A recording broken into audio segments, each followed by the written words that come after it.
사단은 우리의 생각보다 훨씬 더 끈질기게 우리를 미혹하기 때문에 배교는 언제든지 어디에서든지 일어날 수 있습니다. 그렇다면 배교한 자들의 특징은 무엇이고 이들은 어떻게 사단의 앞잡이 노릇을 하는가? 오늘은 지난 시간에 이어서 디모데전서 4장 1절부터 5절까지의 말씀을 통해 이것을 살펴보고자 합니다. 오늘도 이 본문을 한번 읽어보시기를 바랍니다. 우리가 잘 알다시피 사단은 자신을 광명한 천사로 가장합니다. 겉과 속이 다른 위선, 이것이 배교자의 가장 보편적이고 대표적인 특징입니다. 하나님은 우리에게 선한 양심, 즉 옳고 그름을 분별할 수 있는 능력을 주셨습니다. 그렇기 때문에 하나님께서 살인이 죄임을 말씀해 주지도 않으셨던 시절, 아울을 죽였던 가인이 자기가 죄인임을 알았던 것입니다. 하지만 미혹되어 배교자가 되면 이러한 양심을 잃어버립니다. 아니, 엄밀히 말씀드리면 디모데전서 4장 2절에서 전해주시는 것처럼 양심이 화인을 맞아 아무런 감각이 없어지게 됩니다. 이 양심의 화인을 맞았다는 표현은 노예의 이마에 낙인을 찍었던 고대 관습에서 비롯되었습니다.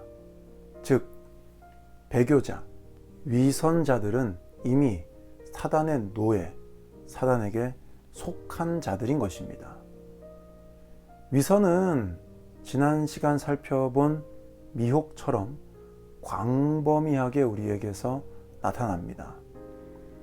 예전에 공부할 때 방문했던 한 교회에서 겪었던 일입니다. 그 교회는 우리 교회와는 달리 예배 중에 헌금 시간이 있었습니다. 헌금 쟁반을 돌리는 교회였는데 옆 사람에게서 헌금 쟁반을 받아 헌금을 드리고 또 옆 사람에게 쟁반을 넘겨주는 방식으로 헌금을 드렸습니다. 헌금 시간이 되었고 저는 그날 그 교회를 처음 방문해서 헌금 봉투가 없었습니다. 그냥 현금을 꺼내서 헌금을 드릴 준비를 하고 있었습니다. 헌금 특송이 드려지고 있었고 그때 왜 그랬는지는 모르겠는데 제 옆자리에 앉았던 분을 곁눈질로 좀 보게 되었습니다. 그 교회 교인인 듯 했습니다. 헌금 봉투를 성경책 사이에 끼워 준비해 오셨기 때문입니다. 헌금 봉투는 준비해 오셨는데 미처 헌금은 봉투에 넣지 못하셨던 것 같았습니다. 봉투를 열어서 헌금을 넣었는데 그때 굉장히 특별한 경험을 했습니다. 그분이 헌금을 넣는 신용만 했기 때문입니다. 몸을 약간 움츠리고 조심스럽게 봉투를 열어서 헌금을 넣는 신용을 하고 다시 봉투를 닫아서 손에 고이 들었습니다. 그리고 자기 순서가 되었을 때 빈 봉투를 헌금 접시에 올려놓고 그 접시를 저에게 넘겨주었습니다. 대부분 미국 교회의 헌금 봉투는 우리의 것과는 달리 헌금이 들어있는 것을 육안으로 확인할 수 있게 하기 위해 봉투 중간에 펀치홀 같은 구멍을 뚫어 놓습니다. 저는 제가 잘못 본 것인가 싶어서 헌금 쟁반을 받을 때 확인을 했습니다. 분명 비어 있었습니다. 헌금을 계수하다 보면 이름이 적히지 않은 빈 봉투가 나올 때도 있습니다. 실수로 헌금이 봉투에서 빠져서 그것을 알려드리는 경우도 있습니다. 물론 작정 헌금도 있습니다. 하지만 작정 헌금이 아닌 빈 봉투를 직접 헌금함에 넣는 모습은 그전에도 그 후에도 제가 보지 못했습니다. 지금껏 신앙생활 하면서 처음 겪는 일이었습니다. 물론 이것은 하나의 예일 뿐입니다. 위선은 우리를 점점 더 뻔뻔하게 만듭니다. 그리고 그런 모습을 정당화하고 다른 이들에게도 그것을 가르칩니다. 로마서 1장 32절이 전해주시는 것처럼 하나님께서 미워하시는 죄가 무엇인지를 알면서 자기도 그 죄를 범하고 그 죄를 범하는 자들을 괜찮다고 옳다고 편들어주고 독려하고 가르쳐주는 것, 이것이 바로 배교자들의 모습입니다. 마음이 중요하다고 주장할 수도 있겠습니다. 하나님은 우리의 중심을 보시는 분이라고 할 수도 있겠습니다. 맞습니다. 하지만 그렇다고 해서 빈 봉투에 마음만을 담아드리는 것, 이것이 정당화될 수는 없습니다. 우리의 마음은 우리의 물질이 있는 곳에 있기 때문입니다. 정말로 어려운 가운데 있어 하나님께 드릴 형편이 되지 못할 수도 있습니다.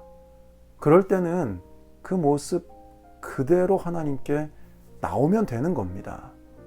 어차피 헌금은 하나님께 드리는 것이기 때문입니다.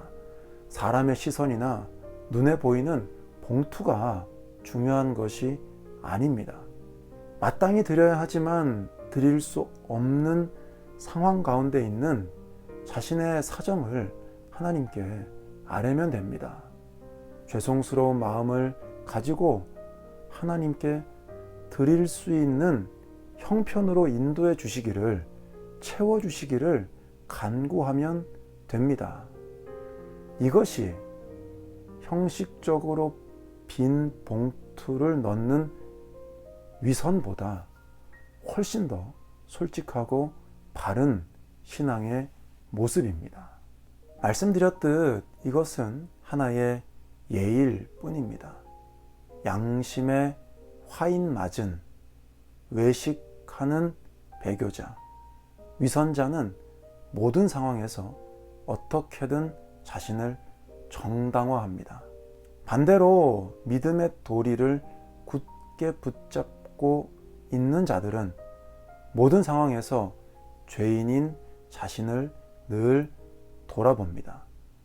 잘못에 대해서는 솔직하게 인정하고 잘한 것에 대해서는 겸손한 모습을 잃지 않습니다.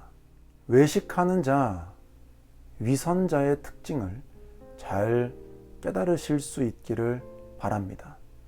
나는 어떤 외식, 어떤 위선의 모습을 갖고 있는지, 또 어떤 부분에서 그러한 것에 빠질 가능성이 많은지를 돌아보는 오늘 하루가 되시기를 바랍니다. 주님은 외식하는 위선자들을 늘 질책하셨습니다. 이 사실을 기억하심으로 외식의 자리, 위선의 자리를 경계하고 멀리하는 우리 모두가 되시기를, 무엇보다 우리에게 주신 선한 양심을 잘 간직하고 사용하고 적용하여서 외식이 아닌, 위선이 아닌 진솔한 모습으로 주님께 나아가 주님의 인도와 칭찬을 받는 우리 모두가 되시기를 간절히 축복합니다.